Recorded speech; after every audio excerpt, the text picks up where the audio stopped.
اگر آپ ایران کے شہر تہران میں جائیں تو سب سے بڑے قبرستان میں ایک قبر پر لکھا ہے، یہاں وہ دفن ہے جو اسرائیل کا دشمن تھا۔ ایک درزی کا بیٹا جو کبھی ایران کی قومی فٹ بال ٹیم میں کھیلنے کا خواب دیکھتا ہے، آخر وہ شخص کیسے بنا جسے پوری دنیا ایران کے میزائل پروگرام کا مامار یا باپ کہتی ہے۔ ایک درزی کے گھر پیدا ہونے والا وہ بچہ جس کے ہاتھ کبھی فٹ بال تھی، بعد میں میزائلوں کے خاکے بنانے لگا، اور شاید اس لیے تاریخ اسے نام سے یاد رکھتی ہے، درزی کا بیٹا جو ایران کے میزائل سسٹم کا باپ بنا۔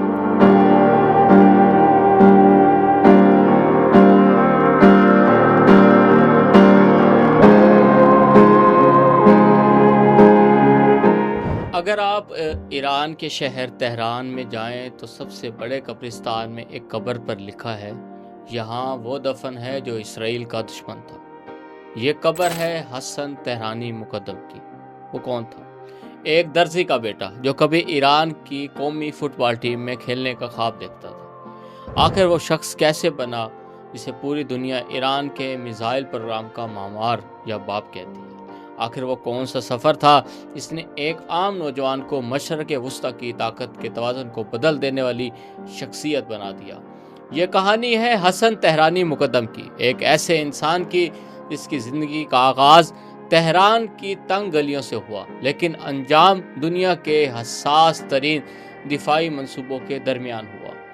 1960 میں تہران کے قدیم علاقے سرچشمہ میں ایک متوسط گھرانے میں حسن کی پیدائش ہوئی۔ ان کے والد محترم محمود تہرانی مقدم پیشے کے اعتبار سے درزی تھے۔ گھر میں نہ دولت تھی نہ اثر و رسوخ، مگر محنت، دیانت اور مذہبی ماحول ضرور تھا۔ بچپن بیماریوں میں گزرا، مگر حسن نے کم عمری میں ہی مشکلات سے لڑنا سیکھ لیا تھا۔ اس وقت کسی نے بھی تصور نہیں کیا تھا کہ یہی کمزور سا بچہ ایک دن ایران کی دفاعی تاریخ کا سب سے اہم نام بن جائے گا۔ حسن کو نوجوانی میں دو چیزوں سے خاص لگاؤ تھا، پہلے فٹ بال اور دوسرا مسجد۔ وہ محلے کی گلیوں میں گھنٹوں فٹ بال کھیلتا، خواب دیکھتے کہ ایک دن قومی ٹیم کی جرسی پہنے گا۔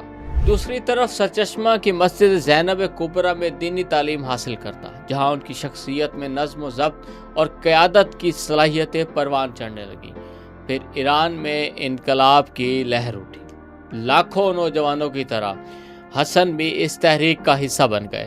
وہ اپنے ساتھیوں کے ساتھ انقلابی سرگرمیوں میں شریک ہوئے، خفیہ طور پر دیسی ساخت کے دستی بم تیار کیے اور شاہی حکومت کے خلاف احتجاجی تحریک میں حصہ لیا۔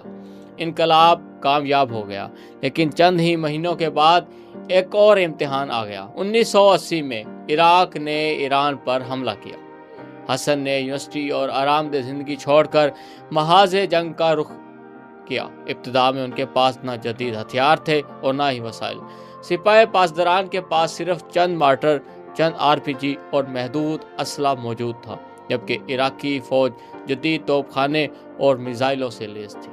ایک دن حسن محاذ پر کھڑے تھے۔ انہوں نے دیکھا ایرانی سپاہی بہادری سے لڑ رہے ہیں، لیکن ان کے پاس دشمن کے مقابلے میں مؤثر فائر پاور نہیں ہے۔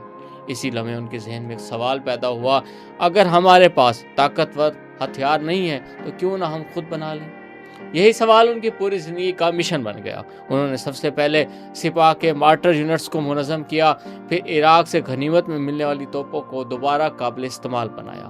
چند ہی برسوں میں سپاہ پاسداران کا پہلا منظم آرٹری یونٹ قائم ہو گیا، لیکن حسن کی منزل توپ خانہ نہیں تھی۔ وہ جانتے تھے کہ مستقبل کی جنگیں توپوں سے نہیں، میزائلوں سے جیتی جائیں گی۔ 1983 انہیں سپاہ کی میزائل پروگرام کی ذمہ داری سونپی گئی۔ یہ وہ وقت تھا جب عراق مسلسل ایرانی شہروں پر میزائل برسا رہا تھا، جبکہ ایران کے پاس جواب دینے کے لیے کوئی مؤثر میزائل نظام موجود نہیں تھا۔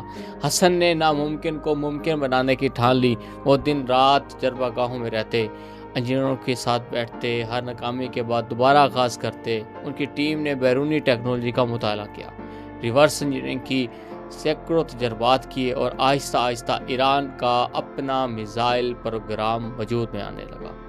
بعد میں انہی کوششوں سے شہاب قدر، سجیل اور دیگر بلسٹک میزائلوں کی بنیاد رکھی۔ یہ صرف ہتھیار نہیں تھے، ایک ایسا دفاعی نظام تھا جس نے ایران کو خطے میں ایک نئی عسکری حیثیت دی تھی۔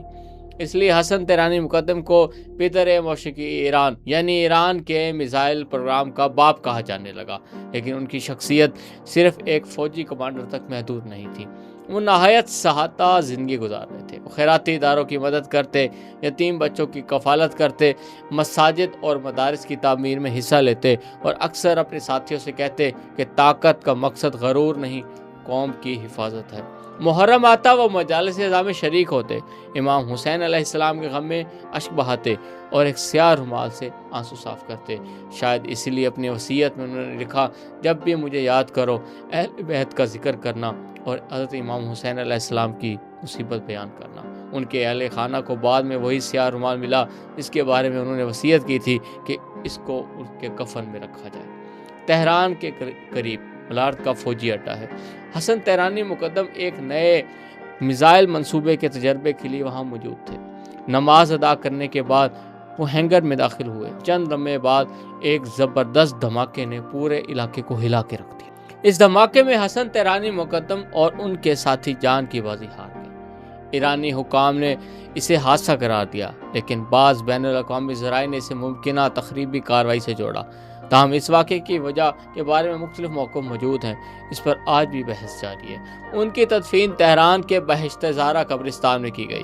آج بھی ایران میں حسن تہرانی مقدم کو صرف ایک جنرل نہیں بلکہ ایک ویژن رکھنے والے سائنسدان، انجینئر اور دفاعی منصوبہ ساز کے طور پر یاد کیا جاتا ہے۔ ایک درزی کے گھر پیدا ہونے والا وہ بچہ، اس کے ہاتھ کبھی فٹ بال تھی، بعد میں میزائلوں کے خاکے بنانے لگا، اور شاید اس لیے تاریخ اسے نام سے یاد رکھتی ہے، درزی کا بیٹا جو ایران کے میزائل سسٹم کا باپ بنا۔